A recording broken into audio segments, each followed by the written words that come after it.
তোমার নামটা কি? দেবেন্দ্র সরকার। আচ্ছা, ধন্যবাদ ভাই তোমাকে। আর যে আমি জিনিসটা তোমাকে ক্লিয়ার করি, যেটা আমি বলছি যে তুমি ব্যাংক থেকে ঋণ আনতে পারবা, সেটা হচ্ছে কি, কি ঋণ এটা? তুমি একজন মানুষের কাছ থেকে কত টাকা আনলা, সেই টাকা 2 মাস 2 মাস পর আমি ফেরত দেবো।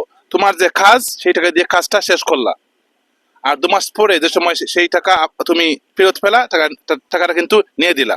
সেটাই, এইরকম যদি বিশ্বাস তুমি জমাতে পারো, অনেক সময় ব্যাংক কিছু ছাড় দেবে এখানে, কিন্তু তোমাকে কোনো সুদ দিতে হইতেছে না। এখানে কোনো সুদ অথবা কোনো সিন্ডিকেট থাকবে না। আমার টাকা তোমাকে দেওয়া হবে বিনামূল্যে। মূল্যটা কি, যে তুমি এই টাকা কিন্তু ধরেন 10,000 টাকা আনছো, তোমার তো এটা হিসাব আছে না যে 10,000 টাকা আমি আনবো, আমাকে মনে হয় 2 বছর লাগবে এই টাকা ফেরত দিতে হবে। হ্যাঁ, সেই টাকা সমান টাকা 10,000 টাকা আনবা, 10,000 টাকা ফেরত দেবা। এখানে কোনো সুদ থাকবে না, এখানে কোনো সুদ থাকবে না। আর যদি তোমরা বিশ্বাস জমাতে পারো, আরো বড় অঙ্কের টাকা আনবা, এই টাকা দিয়ে ব্যবসা শুরু করবা। বুঝতে পারছো? আচ্ছা, আর যে শিক্ষার কথা আমি বলতেছি, আমি দাদা কিন্তু অন্তত আমার প্রিয় মানুষ, ওনার সাথে আমার প্রতিদিন না হয় 1-2 বার কথা হয়। হ্যাঁ, লন্ডনে দাদার সাথে আমি আলাপ করে যে 3 জন শিক্ষক আছে না, শিক্ষকের বেতন আমি দেব প্রতি মাসে, ওদের বেতন ওরা পাবে। এখানে কোনো কারচুপি হবে না, কোনো বরখিলাফ হবে না, যাতে ওই শিক্ষক যাতে ভালো উন্নত মানের শিক্ষক হয়, যাতে এই যে ছোট্টকার শিক্ষক না, শিক্ষকের গুণ থাকতে হবে, শিক্ষা সুশিক্ষিত হতে হবে। সেই টাকা নিল আর এসে হাজিরা দিয়ে ও আঁককে লিখে গেল, এরকম শিক্ষকের প্রয়োজন না। ভালো উন্নত মানের শিক্ষক থাকতে হবে। বুঝতে পারছো? যদি টাকা বড় অঙ্কের টাকা দিতে হয় আমি দেব, কিন্তু ভালো শিক্ষক অথবা শিক্ষিকা হতে হবে। আর সেখানে দাদা কিন্তু জড়িত হয়ে তোমাদের সবাইকে একত্র করে কমিটি বানিয়ে, যাতে যাতে তোমরা সুন্দরভাবে সেই স্কুলটা গঠন করতে পারো। এখানে কিন্তু বাহিরে মানুষ লাগবে না। আমি কিন্তু মাতব্বর হওয়ার প্রয়োজন নাই। আমার বাড়ি কোথায়? আমার বাড়ি লন্ডনে। আমার গ্রাম কোথায়?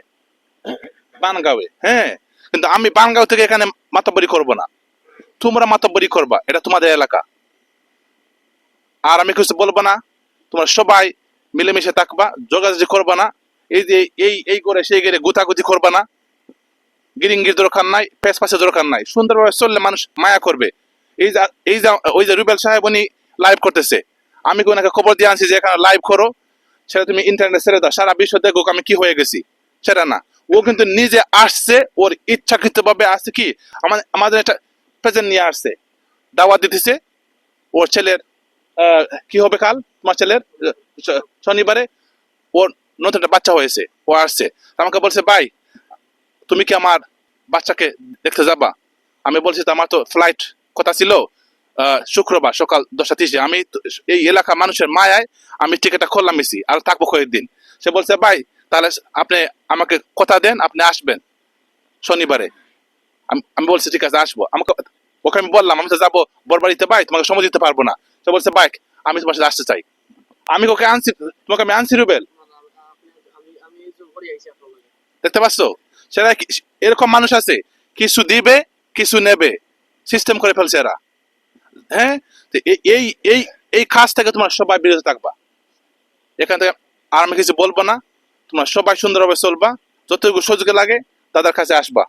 হ্যাঁ, আমি সিস্টেম করে দিচ্ছি। আমি কিন্তু যে সামনে রূপালী ব্যাংক আছে না, সেখানে আমি সিস্টেম করেছি। একটু সময় দিতে হবে আমাকে, কিন্তু হুট করে কিছু হবে না, এখানে সময় লাগবে। হ্যাঁ, বুঝতে পারছেন? কিন্তু আর তোমাদের সবার কি আইডি কার্ড আছে এখানে? আইডি কার্ড হচ্ছে খুব দরকার। যদি এখানে গিয়ে বলে আমার নাম কুমার বিশ্বজিৎ, আমাকে 5,000 টাকা দিয়ে দাও, তুমি কম বিশ্বজিৎ খেয়ে চিনতে হবে না। ওরা ওরা কিন্তু কিছু ফর্মালিটি কিন্তু প্রসেস কিন্তু যোগ করতে হবে। হ্যাঁ, তারপরে তোমাকে টাকা দিবে, কিন্তু বিশ্বাস জমাতে হবে। আমার টাকা মেরে যদি তোমরা আর ব্যাংকের কিনারে তুমি যাও না 2 বছর ধরে, সেটা কি হবে? সেই টাকাটা আরেকজন গরিব বঞ্চিত হয়ে গেল।